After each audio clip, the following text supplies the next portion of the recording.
Hi friends, हमारे YouTube channel उपकार educare में आप सबका हार्दिक स्वागत है। ये प्रश्नों की श्रृंखला वर्णमाला पार्ट 1 में 23 सवाल किए थे। वर्णमाला पार्ट 2 में भी हम फिर 23 सवाल लेके हाजिर हैं। बहुत ही बेहतरीन सवाल जो भिन्न भिन्न परीक्षाओं में कई बार आए हुए हैं। तो चलते हैं सवाल नंबर 24। निम्न में से कौन सा शब्द स्वर का वर्गीकरण नहीं है? प्लुत, ह्रस्व, संयुक्त। ये तो सब स्वरों का है। द्वित ये नहीं है। द्वित व्यंजन का वर्गीकरण है। इसमें ये द्वित, ये दिल्ली है, ये आधा और ये पूरा अगर आए इकट्ठा दिल्ली बिल्ली इस टाइप से। 25 निम्नलिखित में से कौन सा मूल दीर्घ स्वर नहीं है? ध्यान देना, ये वर्ड बहुत बड़ी बात के मूल दीर्घ स्वर नहीं है। दीर्घ तो सभी है इसमें, लेकिन मूल दीर्घ नहीं है। तो जो है मूल दीर्घ स्वर नहीं है। आ मूल दीर्घ स्वर है, ठीक है। ई मूल दीर्घ स्वर है। उ मूल दीर्घ स्वर है। ओ नहीं साहब। कैसे देखा जाता है? दीर्घ स्वरों में भी दो तरह का विभाजन होता है बच्चों, एक मूल और एक संयुक्त। संयुक्त दीर्घ स्वर और एक मूल। मूल जब एक ही प्रकार के, जैसे ये आ है और आ मिलके हो जाए आ, ये ई और ई मिलके हो गया ई। लेकिन ओ में कहानी दूसरी है। ये दीर्घ भी है लेकिन ये संयुक्त प्रकार का है, इस टाइप का है, क्योंकि इसमें आ भी है और ऊ भी है। ठीक, ये कह रहा है। ये हिंदी में ध्वनियां कितने प्रकार की होती हैं? हिंदी में ध्वनियां ये दो प्रकार की होती हैं, स्वर और व्यंजन। स्वर और व्यंजन। मात्रा के आधार पर स्वर कितने प्रकार के होते हैं? 2, 3, 4, 5। मात्रा के आधार पर स्वर ह्रस्व और दीर्घ। ह्रस्व, ये भी उत्तर 2 है। एक तो ह्रस्व और दीर्घ। ह्रस्व। Question number 28। ई, च, छ, ज, झ, व आदि का उच्चारण किससे होता है? कंठ से, मूर्धन से, तालव्य से। करके देखिए, ई, च, छ, ज, झ तालव्य है ये। निम्न में ओष्ठ वर्ण कौन सा है?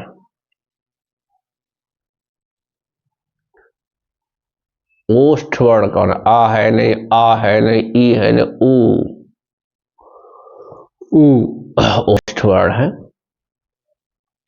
अर्ध विव्रत स्वर है। अर्ध विव्रत स्वर है आ, उ, ए। ये विव्रत, समृत, अर्ध विव्रत, अर्ध समृत एक टॉपिक है, तो भाई अभी तो आप निशान लगा लीजिएगा।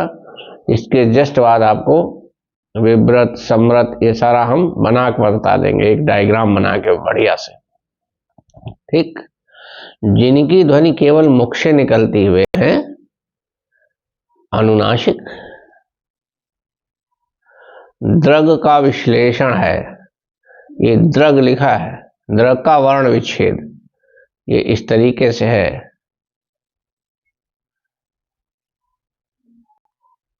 तो ये दा व्यंजन के रूप में, ये री, फिर गा व्यंजन और फिर आ, ये है, यानी ए है। Question number 32। क्वेश्चन रा का विवरण है, वत्स, लुंठित, सघोष, अल्पप्राण व्यंजन। बड़े कठिन लगते हैं इस टाइप के सवाल, गौर से देखना ये चारों ऑप्शन। ऐसे सवाल बड़े कठिन लगते हैं परीक्षा हाल में, लेकिन बहुत सरल है। अगर आपने मेरा वीडियो देखा है, मैं फिर कह रहा हूं, अगर आपने मेरा वीडियो देखा है तो ये बिल्कुल आपके लिए चुटकियों में हल करने वाला है। रा को हमने कैसा बताया था? ये प्रकंपित या लुंठित वर्ण है, बताया था, देखिए वीडियो पलट के। ये प्रकंपित या लुंठित वर्ण भी कहते हैं। जीव लुढ़कती जैसी है। रा, रा प्रकंपन और लुंठन, इसी से आप पकड़ लीजिए, बाकी छोड़िए। रा वत्स भी है, सघोष भी है। रा पूरी हवा मुंह से नहीं निकली, जब जीभ फोल्ड होती है तो कुछ हवा नाक से भी निकल गई, सघोष। अल्प प्राण व्यंजन है रा, रा। तो ये बहुत बढ़िया सवाल है। यदि आपने मेरा वीडियो देखा है तो ये आपके लिए बहुत सरल सवाल है।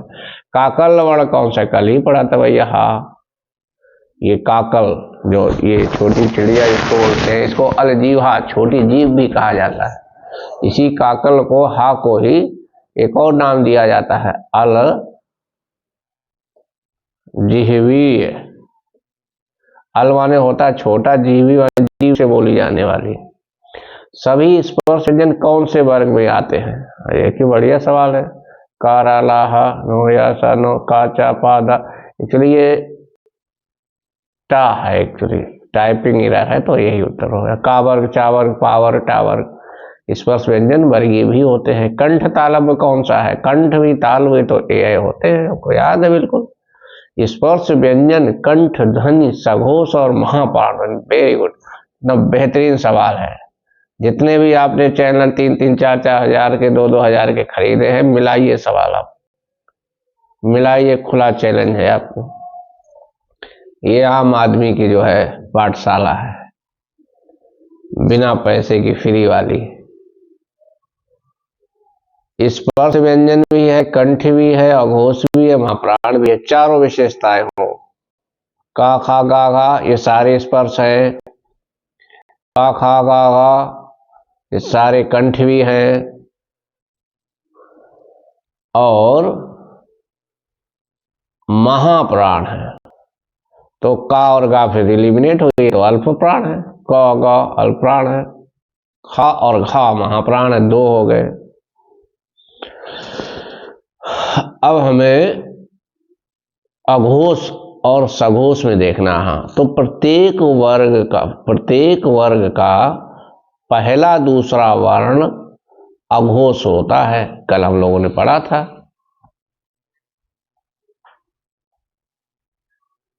इसी आधार पर ये खा उत्तर हो गया। प्रत्येक वर्ण का पहला दूसरा अघोष और बाकी जो है क, ख, गा, घा, घा घोष। तीसरा, चौथा, पांचवा ये सघोष या घोष होते थे। तीसरा, चौथा और पांचवा ये सघोष या घोष, एक ही बात है दोनों। क्वेश्चन नंबर 38, जब एक ही ध्वनि का द्वित्व हो जाए तब वह क्या कहलाता है? तब वह कहलाएगा युग्मक। तब वह कहलाएगा युग्मक ध्वनियां। देखिए, मैं यहाँ आपका समय न बर्बाद हो इसलिए चारों ऑप्शन नहीं पढ़ रहा हूँ, लेकिन आपको कदापि एग्जाम हॉल में ऐसा नहीं करना है। चारों ऑप्शन पढ़ेंगे, संयुक्त ध्वनियां, युग्मक ध्वनियां, संपर्क ध्वनियां, पारस्परिक, तभी टिक करेंगे। नहीं तो 3-4-5% सवाल गलत हो जाएंगे और वो आपको मेरिट से बाहर भी कर सकते हैं। क्वेश्चन नंबर 39, निम्न में महाप्राण व्यंजन कौन सा है?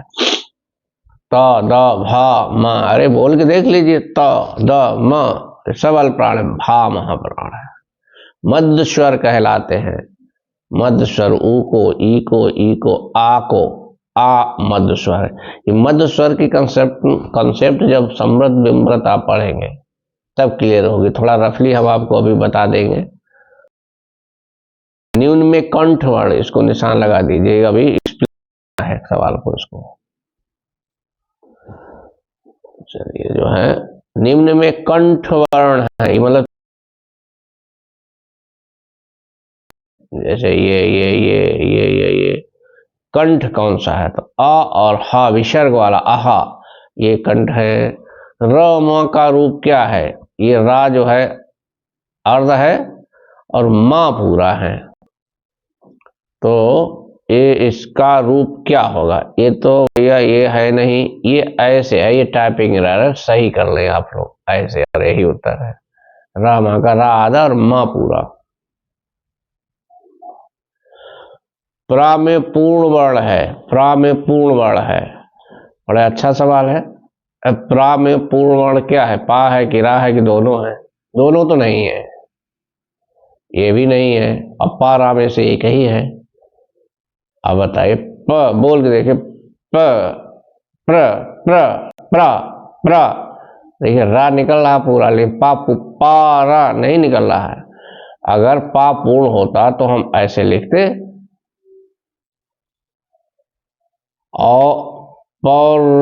और रा अगर आधा होता तो पर बोलते, पर नहीं बोलते। जैसे कोई उदाहरण लीजिए जिससे प्रा है। चलिए थोड़ी देर के लिए वो यूजुअल वर्ड हम ले रहे हैं, प्रवीण। मतलब स्किल्ड, कुशल। ये प्रा आया है। बताइए जितने प्रवीण नाम के विद्यार्थियों बताए, प्रा में पा पूरा है कि रा पूरा है? प्रा में पा पूर्ण है कि रा पूर्ण है? लेकिन चलिए आपका समय ना बर्बाद हो इसलिए हम बता दें सिर्फ थोड़ा सा बोल के देख लिए बिल्कुल मैथमेटिकली। पर नहीं है, हम बोल रहे हैं ये पर पर पर। ठीक, इसका जब जो है वर्ण विच्छेद करेंगे तो ये आएगा, ये आएगा, ये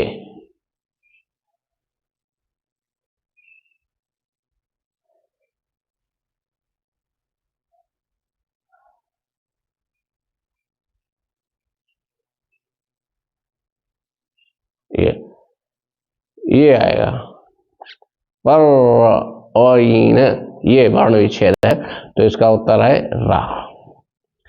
अय के उच्चारण स्थान का नाम है कंठ तालव्य। कितनी बार आ चुका है सवाल, बहुत अच्छा सवाल है, बार बार परीक्षाओं में आता है, यहीं देख लिए कई बार आया। वा का उच्चारण स्थान क्या है?